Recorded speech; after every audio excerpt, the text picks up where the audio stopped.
Welcome to my channel bank Nifty masters. ఈరోజు bank Nifty 360 points market అయితే gain అయ్యి 50,062 దగ్గర మార్కెట్ అయితే క్లోజ్ అయింది. మీరు ముందుగా మార్కెట్ కనుక చూస్తే market actually gap up open అవుతుందని ఎక్స్పెక్ట్ చేశాను. అదే విధంగా మార్కెట్ గ్యాప్ అప్ అయింది.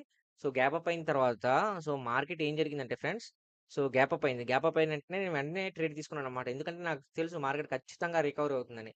దాన్ని బేస్ చేసుకొని వెంటనే ట్రేడ్ తీసుకున్నాను. సక్సెస్ఫుల్గా అయితే నేను ప్రాఫిట్ అనేది క్యాప్చర్ చేసుకున్నాను. దాని తర్వాత మార్కెట్ అనేది ఒక ఫాల్ తర్వాత ఇక్కడ ఒక స్ట్రాంగ్ సపోర్ట్ జోన్ లో ఒక రిజెక్షన్ ఇచ్చిందనమాట. సో మార్కెట్ అయితే స్లైడ్ ఇదే రేంజ్ లో కన్సల్టేషన్ జరిగి మార్కెట్ క్లోజ్ అయిపోయింది అనమాట. సో ఈ రోజు అయితే మనకు ఒక సింగిల్ ట్రేడ్ తీసుకున్నాను. సింగిల్ ట్రేడ్ లో ప్రాఫిట్ వచ్చింది. దాని తర్వాత ఇక్కడ ట్రేడ్ తీసుకోవచ్చు, కానీ ఇక్కడ కొంచెం రిస్క్ అనిపించింది అనమాట. సో రిస్క్ అనిపించి నేను ఇక్కడ ట్రేడ్ అనేది తీసుకోలేదు. So confirm